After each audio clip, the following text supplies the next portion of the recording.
அஸ்ஸலாமு அலைக்கும் வரஹ்மத்துல்லாஹி வபரகாத்துஹு.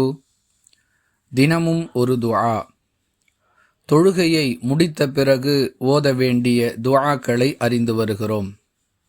அந்த வரிசையில் அஹ்மத் எனும் நூலில் இடம்பெறக்கூடிய 21,109வது ஹதீஸிலிருந்து கிடைக்கக்கூடிய ஒரு பிரார்த்தனையை அறிந்து கொள்வோம்.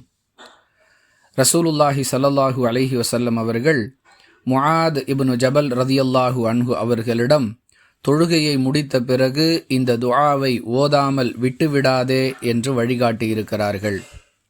அந்த துஆ, அல்லாஹும்ம இன்னி அலா திக்ரிக வ ஷுக்ரிக வ ஹுஸ்னி இபாததிக். மீண்டும் ஒரு முறை சொல்லுகிறேன். அல்லாஹும்ம இன்னி அலா திக்ரிக வ ஷுக்ரிக வ ஹுஸ்னி இபாததிக்.